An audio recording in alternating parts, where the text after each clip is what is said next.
ইঙ্গিতপূর্ণ post আমি আতাউর রহমান বিক্রমপুরীও দিয়েছি যে আমাকে গ্রেফতার করুন। আটক করা হয়েছে আলোচিত ধর্মীয় বক্তা আতাউর রহমান বিক্রমপুরীকে। গাজীপুর মহানগরী টঙ্গী পূর্ব থানা থেকে তাকে কাশিমপুর কেন্দ্রীয় কারাগারে পাঠানো হয়েছে। বুধবার 24 ডিসেম্বর সকালে তাকে টঙ্গী পূর্ব থানা পুলিশের মাধ্যমে কারাগারে পাঠানো হয়। প্রশ্ন হচ্ছে, কোনো মামলা না থাকা সত্ত্বেও কেন আতাউর রহমান বিক্রমপুরীকে গ্রেফতার করা হলো? এই দিন আমাদের ভাই হাদি মারা গেছে, হাদিকে কারা হত্যাযোগ্য করে তুলেছে? এই প্রথম আলোর কি দায় নাই? এই ডেইলি স্টারদের কি দায় নাই? বিগত 16-17 বছরে এই প্রথম আলো এবং ডেইলি স্টার কি জঙ্গিবাদের ন্যারেটিভ তৈরি করে নাই?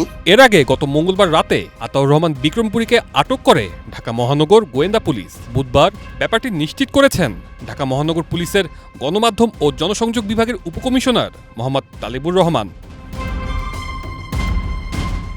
তিনি জানান, গাজীপুর মেট্রোপলিটন পুলিশের অনুরোধের ভিত্তিতে আতাউর রহমান বিক্রমপুরীকে নরসিংদী থেকে আটক করা হয়। পরে তাকে জিএমপিতে হস্তান্তর করেছে ঢাকা মহানগর গোয়েন্দা পুলিশ।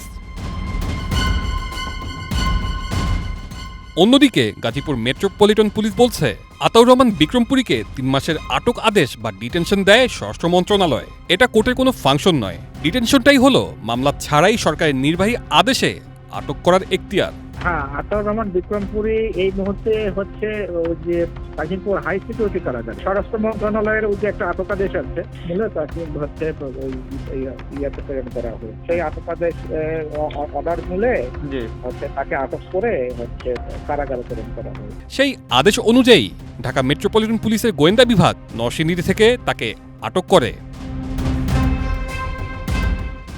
আলোচিত ধর্মীয় বক্তা আতাউর রহমান বিক্রমপুরী নিজেকে মার্কাজুল হুনাফা আল মুসলিমিন বাংলাদেশ নামে একটি প্রতিষ্ঠানের চেয়ারম্যান হিসেবে পরিচয় দেন। তার বিরুদ্ধে সম্প্রতি দৈনিক প্রথম আলো ও ডেইলি স্টারে হামলার ঘটনায় উস্কানি দেওয়ারও অভিযোগ রয়েছে। তানজিলুর রহমান তুষার, বৈশাখী সংবাদ, ঢাকা।